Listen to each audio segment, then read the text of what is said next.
मणक्याच्या आजारांच्यामध्ये मानेचं आणि कमरेचं दुखणं वारंवार बघायला मिळतं आणि ह्याच्यामध्ये मानेचं दुखणं तर खूप कॉमन झालं आहे. मागच्याच आठवड्यामध्ये इंजिनिअरिंगचं शिक्षण घेत असलेला एक विद्यार्थी माझ्याकडे आला होता. पहिले 2 वर्ष त्याचा अभ्यास खूप चांगला होता आणि त्यामुळे त्याचा चांगला परिणाम निकालामध्ये सुद्धा दिसत होता. पण 6 महिन्यापूर्वी त्याला मानेचं दुखणं सुरू झालं. त्याला अभ्यास करणं सुद्धा खूप कठीण झालं आणि निकालावरती त्याचा विपरीत परिणाम सुद्धा दिसायला लागला आणि ह्यामुळं तो तणावानं ग्रस्त सुद्धा झाला आणि वर्गामध्ये किंवा शिक्षकांच्याकडून त्याला मानहानीला सुद्धा सामोरं जावं लागलं. म्हणजेच त्याची मानदुखी त्याला मानहानीपर्यंत घेऊन गेली.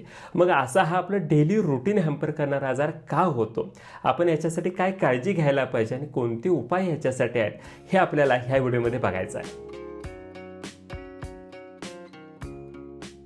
नमस्कार, मी डॉक्टर प्रसाद सनगर आणि तुम्ही बघताय श्रीकृष्ण आरोग्यवाणी. आज आपण मानेचं दुखणं म्हणजेच सर्वायकल स्पॉन्डिलोसिस विषयी बोलतोय. त्याच्या उपायांच्याकडे जाण्याच्या पूर्वी आपण पहिल्यांदा आपल्या मानेमध्ये रचना कशी असते ते बघूयात.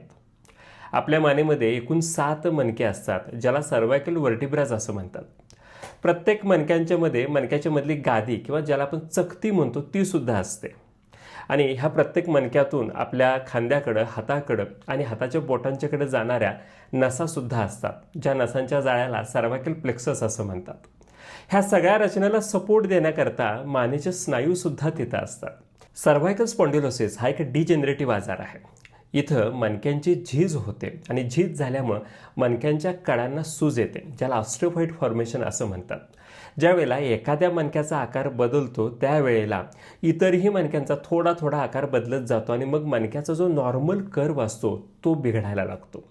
ज्यावेळेला असा नॉर्मल कर्व बिघडतो त्यावेळेला मणक्यांच्या मधल्या चकतीवरती दाब पडतो. दाब पडल्यामुळं चकती सरकायला लागते आणि ज्यावेळेला ही सरकलेली चकती बाजूने जाणाऱ्या नसांच्यावरती दाब द्यायला लागते त्यावेळेला ती नस ज्या ज्या हाताच्या ठिकाणी सप्लाय करत असते, म्हणजेच खांद्याच्या ठिकाणी, कोपराला किंवा बोटाला जर त्या नसेचा सप्लाय असेल तर त्या प्रत्येक भागापर्यंत आपल्याला वेदना किंवा जडपणा, मुंग्या येणं ह्या तक्रारी जाणवायला लागतात आणि ह्याच्यामध्ये मानसुद्धा दुखायला लागते. ह्याच वेदनांना आपण रेडिएटिंग पेन असं म्हणतो. ज्यावेळेला हा आजार खूप जुना होतो त्यावेळेला आपल्याला अजूनही काही लक्षणं दिसतात. म्हणजेच काही दिवसांच्या नंतर मानेच्या भोवतीचे स्नायू असतात ते कठीण व्हायला लागतात आणि त्यामुळं वारंवार मान आखडायला लागते. विशेषतः सकाळी ही आखडण जास्त जाणवते. त्याच्यानंतर मग खांदा आणि हात ह्यांच्यामध्ये जे स्नायू असतात ते सुद्धा सुकायला लागतात आणि त्यांची ताकद सुद्धा कमी व्हायला लागते. म्हणजेच त्या व्यक्तीला आपल्या त्या हातामधली ताकद कमी झाली, आपण प्रत्येक गोष्ट जी व्यवस्थित उचलू शकत होतो ती उचलू शकत नाही, लिहिताना बोटांच्या मध्ये पेन व्यवस्थित पकडता येत नाही, ह्या तक्रारी सुद्धा जाणवायला लागतात. त्याचबरोबर मानेच्या बरोबर वरती लहान मेंदू असतो, म्हणजेच सेरेबेलम असतो, तिथला सुद्धा रक्तपुरवठा ह्याच्यामुळे थोडा कमी होतो आणि मग त्या व्यक्तीला तोल जाणे किंवा चक्कर येणे ही लक्षणं सुद्धा दिसायला लागतात. बऱ्याच वेळेला तर डोकेदुखी सुद्धा सुरू होते आणि ही डोकेदुखी मानेपासून सुरू झालेली दिसून येते. म्हणजेच डोक्याच्या मागच्या बाजूला जास्त वेदना होताना ह्याच्यामध्ये दिसतात आणि विशेषतः सकाळच्या वेळेला वेदना जास्त जाणवतात. आता ह्या सगळ्या लक्षणांच्यावरून आपल्याला सर्वायकल स्पॉन्डिलोसिसचं निदान करता येतं, पण त्यासोबतच तुम्ही एक्सरे करून सुद्धा त्याचं निदान करू शकताय आणि अगदी एक्झॅक्ट निदान जर तुम्हाला हवं असेल तर MRI थोडा खर्चिक पडतो, पण अगदी नेमका कुठं ताण पडतोय आणि कुठं कर्व बदललेला आहे ह्याचं निदान आपण करू शकतो. हा त्रास होण्याची 5 महत्त्वाची कारणं आता बघूया. सगळ्यात पहिलं कारण म्हणजे वय वाढल्यानंतर हा त्रास आपल्याला होऊ शकतो. कारण जसं वय वाढत जातं तसं वातदोष वाढतो आणि वातदोष वाढल्यानंतर वाताचा जो सौशिर्य हा गुणधर्म आहे त्याच्यामुळं मणक्याच्या हाडांची झीज होते आणि वाताच्या वृक्ष गुणामुळे त्याच्यातली चकती कोरडी पडायला लागते, म्हणजेच डिहायड्रेट व्हायला लागते आणि म्हणून ही तक्रार वाढू शकते. त्याचबरोबर जे लोक वातुळ आहार विहार जास्त करतात त्यांच्यामध्ये सुद्धा ही तक्रार दिसू शकते. दुसरं कारण म्हणजे जर आपल्याला चुकीच्या पद्धतीने बसण्याची, पुढे वाकून बसण्याची सवय असेल, चालताना कुबड काढण्याची सवय असेल किंवा आपण भरपूर वेळ मोबाईल किंवा लॅपटॉपवरती पुढे वाकून काम करत असेल तर त्यांनाही ही तक्रार होऊ शकते. आणि विशेषतः विद्यार्थ्यांच्यामध्ये जर त्यांना पुस्तकामध्ये डोकं घालून अभ्यास करायची सवय असेल तर त्यांच्यामध्ये टेक्स्ट नेक सिंड्रोम ह्याच नावानं हाच आजार आपल्याला बघायला मिळतो. त्यासोबतच आजकाल खराब रोड कंडिशन अनेक ठिकाणी आपल्याला दिसतात आणि खराब रोडमुळं जे हादरे आपल्याला बसत असतात त्याच्यामुळे सुद्धा मणक्याच्या तक्रारी होतात. आणि जर तुमच्या गाडीचं सस्पेन्शन खराब असेल तरीसुद्धा आपल्याला ही छोटी छोटी इजा सर्व्हायकल स्पॉन्डिलोसिसपर्यंत घेऊन जाऊ शकते. त्याचबरोबर ज्या लोकांच्यामध्ये व्यायामाचा अभाव असतो त्यांचे खांद्याचे आणि मानेचे स्नायू कमकुवत झालेले असतात आणि ज्यावेळेला स्नायू कमकुवत होतात त्यावेळेला ते मणक्याला चांगला सपोर्ट देऊ शकत नाहीत, म्हणून सुद्धा मणक्याची अलाइनमेंट बिघडते आणि मग हा त्रास होऊ शकतो.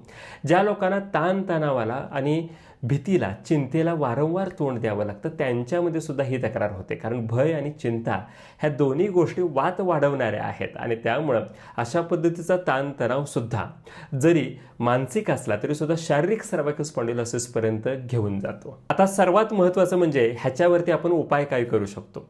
सर्व्हायकल स्पॉन्डिलोसिस हा वाताचा विकार असल्यामुळे वात विकारासाठी ज्या ज्या गोष्टी आपण करायला पाहिजेत त्या इथं सुद्धा लागू पडतात. सगळ्यात पहिली गोष्ट म्हणजेच वातामध्ये तेलाशिवाय उपचार नसतात आणि म्हणून इथं आपण नारायण तेल, बला तेल, लाक्षादी तेल, प्रसानिनी तेल अशा तेलांचा वापर करून तिथं हलका मसाज देऊ शकतो.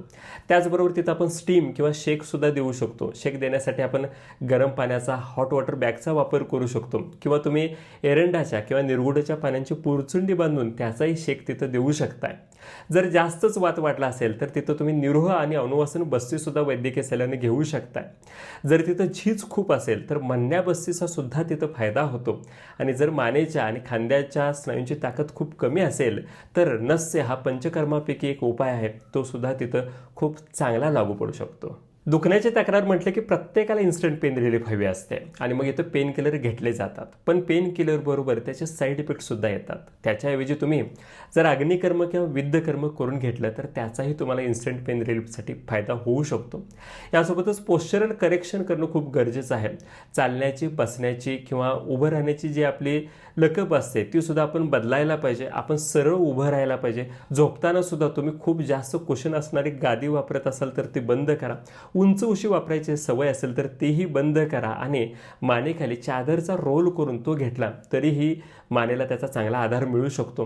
ह्याच आधारासाठी तुम्ही नेक कॉलर किंवा मानेचा पट्टा सुद्धा गरज असेल त्यावेळेला वापरू शकताय. म्हणजेच पट्टा कसा वापरायचा, बाहेर वापरायला लाज वाटते असा काही विचार करण्यापेक्षा पहिल्यांदा स्वतःच्या आजाराला जास्त महत्त्व द्या. तो आजार बरा झाल्यानंतर मग तुम्ही मानेचा पट्टा वापरला नाही तरी चालू शकतं. त्याचबरोबर आपण बघितलं होतं की व्यायामाचा ज्यांच्यामध्ये अभाव आहे त्यांच्यामध्ये सर्व्हायकल स्पॉन्डिलोसिस जास्त होऊ शकतो, म्हणून व्यायाम तर करायलाच पाहिजे, पण मानेवरती जास्त ताण देतील असे व्यायाम आपण टाळायला पाहिजे. त्याच्यापेक्षा सूक्ष्म व्यायाम इथं जास्त फायदेशीर राहतील. त्याचबरोबर शीर्षासन, सूर्यनमस्कार, हलासन, सर्वांगासन अशी मानेवरती ताण देणारे आसनच जर तुम्ही करत असाल तर ती सुद्धा तुम्ही टाळा. त्याच्यापेक्षा तुम्ही मानेचे हलके व्यायाम आणि प्राणायामावरती जास्त भर द्या. अनुलोम विलोम, भस्त्रिका ह्यासारखे प्राणायाम आणि कपालभाती सुद्धा तुम्हाला वात कमी करून ह्या आजारांच्या पासून दूर ठेवू शकते.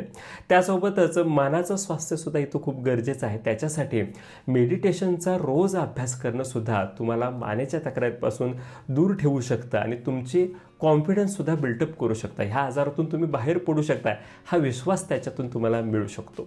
आणि सगळ्यात महत्त्वाची पाचवी गोष्ट म्हणजेच ज्यांचा डोळ्यांचा नंबर बदललेला असतो त्यांच्यामध्ये सुद्धा मानेवरती जास्त ताण पडतो. त्यामुळे अधेमध्ये आपल्या चष्म्याचा नंबर बदलला आहे की नाही हे सुद्धा बघणं खूप गरजेचं ह्यामध्ये आहे. आता जाता एवढंच सांगतो की सर्व्हायकल स्पॉन्डिलोसिस बरा होतो की नाही हा प्रश्न जर तुमच्याही मनात असेल, तुम्हालाही असं वाटत असेल की आयुष्यभर आता आपल्याला ह्या मानेच्या दुखण्याला घेऊनच जगायचं आहे का, तर त्या प्रत्येकाला माझं सांगणं आहे की जर वेळीच तुम्ही लक्ष दिलं तर सर्व्हायकल स्पॉन्डिलोसिस बरा होऊ शकतो. तुमच्या मानेचं दुखणं बरं होऊ शकतं. फक्त वरती सांगितलेले उपायसुद्धा तुम्ही करा आणि जर गरज असेल तर योग्य वेळेला वैद्यकीय सल्लासुद्धा घ्या. वरचे उपाय केल्यानंतर तुम्हाला काय फरक दिसतात हे सुद्धा आमच्याबरोबर नक्की कमेंट बॉक्समध्ये शेअर करा. ह्या व्हिडिओमध्ये मी इथंच थांबतोय. पुन्हा नवीन व्हिडिओमध्ये भेटूयात. धन्यवाद.